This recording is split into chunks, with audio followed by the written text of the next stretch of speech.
Siapa yang mau menaati Allah dan Rasulnya, maka dia bisa sesurga dengan orang-orang yang telah Allah berikan jaminan nikmat surga untuk mereka. Di antara mereka para nabi, awas, para syuhada, siddiqin, orang-orang jujur, wassalihin, orang-orang saleh. Ini syahidnya di ayat ini bahwa orang-orang saleh akan sesurga bersama semua nabi.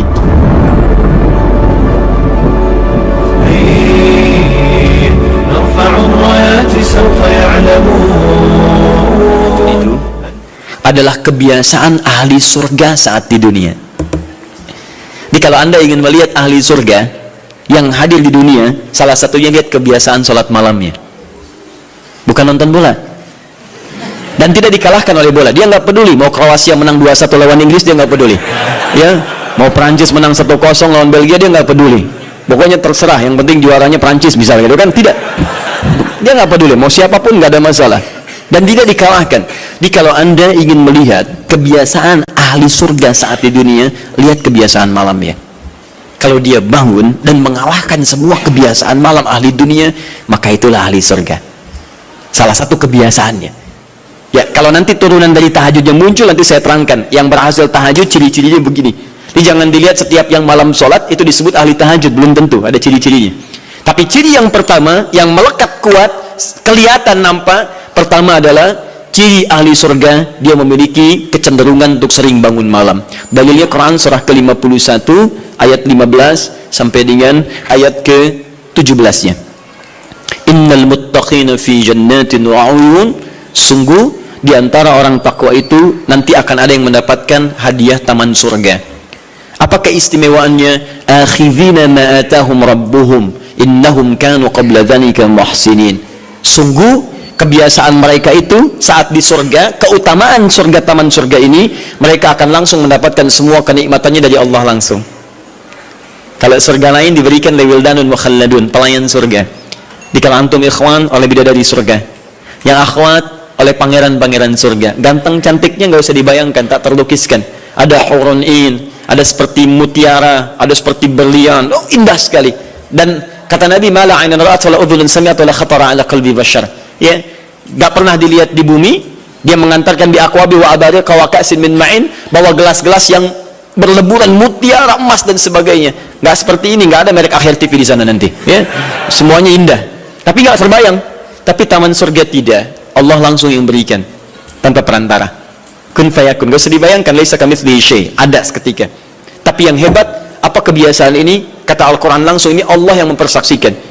Innahum kanu qabla dzalika muhsinin, mereka itu ahli ihsan saat di dunia. Ayat 17-nya, kanu qalila minal laili ma yahja'un.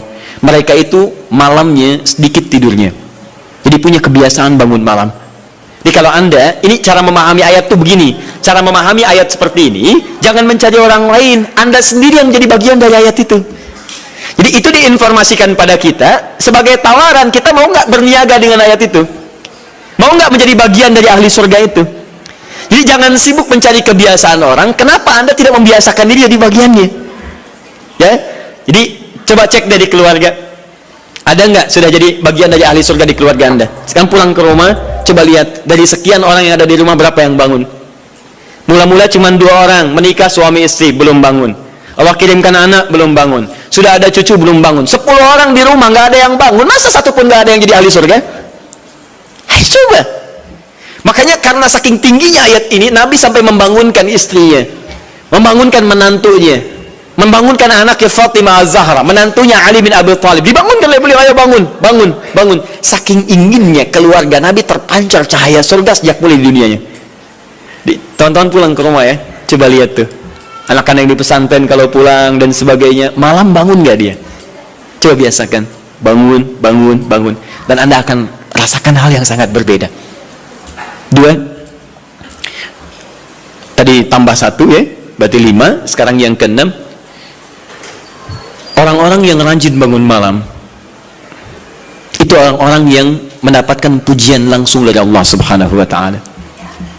Jadi kalau Anda ingin melihat orang yang dipuji Allah, itu lihat orang yang sering bangun malam, tahajud.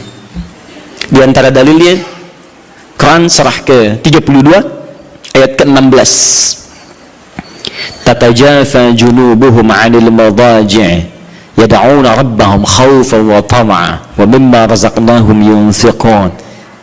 Setelah kita sujud itu, ayat sajadah Allah terangkan. Itu indah sekali kaitannya. Nih, di antara orang sujud ini ada yang lebih hebat lagi. Kalau Anda sholat subuh baca misalnya ayat sajadah sujud, Allah terangkan di antara sifat orang yang rajin sujud ini adalah orang-orang yang rajin tahajud. Tatajafa junubuhum 'anil madaji'. Mereka sering menghindari tempat tidur di malam harinya. Maksudnya apa? Rajin tahajudnya. Ada orang-orang yang dipuji oleh Allah Subhanahu wa taala karena kebiasaan malamnya dia menghindarkan diri dari tempat tidur. Maksudnya bukan nggak tidur, ya, rajin bangun malamnya. Rajin bangun malam. Bapak Ibu kurang apa lagi ya? Kalau ada orang dipuji misalnya saat di dunia, presiden memuji seseorang, artinya presiden menyukai dia. Artinya presiden menjamin kemudahan baginya. Kalau ada orang yang dipuji Allah, artinya Allah mencintai dia dan menjamin kemudahan dalam kehidupannya. Maka dekati orang-orang seperti ini. Saya sarankan kalau antum punya teman, ikhwan sekalian, sedang mabit misalnya atau tugas dinas keluar, tiba-tiba tengah malam di hotel dia bangun sholat, itu teman terbaik Anda. Saya katakan pada Anda, tandai orang ini dan dekati dia saat di kantor. Bangun ukhuwah dengannya, persahabatan dengannya. Maka ketika Anda mendekati orang-orang yang dipuji oleh Allah, maka Anda pun akan kedapatan bagian dari pujiannya. Karena mustahil orang yang dijaga oleh Allah mengajak Anda pada maksiat. Itu mustahil. Mustahil. Sama teman-teman yang masih di kampus, kalau malam-malam misalnya di asrama atau pulang, tiba-tiba ada orang-orang yang kelihatan sholat malam, dekati orang ini. Jadilah bagian dari sahabatnya. Dan dengan itu saya ajak, coba cek pasangan hidup Anda. Jangan-jangan selama ini Anda berdua belum mendapati sesuatu yang terbaik. Kalau ibu ingin suaminya dipuji oleh Allah Subhanahu wa taala, maka bangunkan malamnya supaya dia sholat. Kalau Anda, istri Anda ingin dipuji oleh Allah Subhanahu wa taala, bangunkan malamnya supaya dia sholat. Dan kalau bisa keduanya kompak. Pernah kan saya sampaikan di pertemuan lalu, Nabi menyampaikan, lihat rahimallahu ra'an atau rajulan, Allah merahmati seorang lelaki, kemudian yang bangun di pertengahan malam dia sholat, lantas membangunkan istrinya dan mencipratkan air di wajah istrinya supaya dia bangun menunaikan sholat malam. Seperti Allah merahmati seorang istri yang bangun di malam hari untuk sholat, kemudian dia mencipratkan air di wajah suaminya supaya bangun untuk sholat. Saking tingginya mendapatkan pujian Allah, sampai kata Nabi SAW, ayo bangunkan istrimu sekalipun kau cipratkan air di wajahnya. Tapi mohon izin Bu ya, maksud hadis itu kalau sudah ada komitmen dan rencana bangun di malam harinya. Ingat ya, bukan ibu ngaji sekarang suami nggak hadir, terus dengar itu terus nggak punya rencana. Aduh, saya pengen suami dipuji Allah, masya Allah, malam-malam sebayung Pak. Mama kenapa? Hadis Nabi Pak. Oh hadis. Aduh, siapa yang ngajarin? Nah, itu yang repot. Paham ya? Baik, sudah yang terakhir. Ini menunjuk pada keutamaan tahajud. Kemarin 4, saya tambahkan jadi 3. 1, masih ingat tadi yang pertama apa?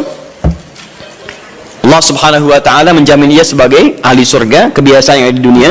Yang kedua, Allah memuji orang ini. Dan yang ketiga, tahajud itu kebiasaan orang soleh yang ditekankan oleh Al-Quran dan hadis Nabi SAW. Kebiasaan orang-orang soleh.